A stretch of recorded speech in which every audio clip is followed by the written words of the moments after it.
जल ढार देव घर जाली भौजी चश्मा वाली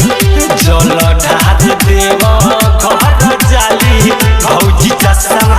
वाली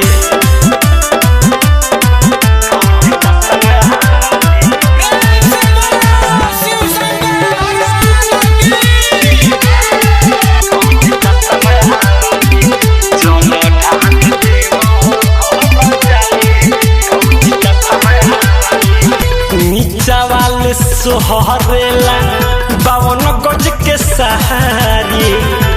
लागता सबसे आगे लीहे जल ढारी चावल सोहरेला 52 गज के सहारी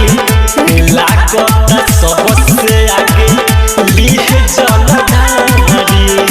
बजता डीजे भौजी झुमता बारी पीछा न चली चले आकाश से गाड़ी पीछा न चली चले आकाश से गाड़ी कठिन डगर में बोल बम बोल के कहेली चलो हाली हाली भौजी चश्मा वाली भौजी चश्मा वाली जल ढार देव घर जाली भौजी चश्मा वाली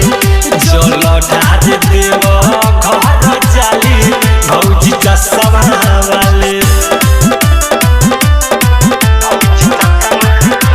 दंगल रिकॉर्डिंग स्टूडियो ननौरा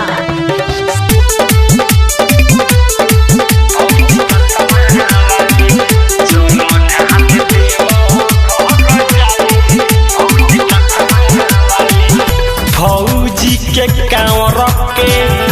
चमके लालो होता संघवे में गौआ के बाटे सारा गोटा भौजी के कांवर के चमके लालो होता संघे उनका गौआ के बाटे सारा गोटा जतारी कंगन पहिरी के हाथे राइटर यमन सरकार के साथे मनी सहमन सड कार के साथे बिकिरा जब भौजी बाड़ी पहिनल गरावा में मल काली काली भौजी चश्मा वाली भौजी चश्मा वाली जल ढार देव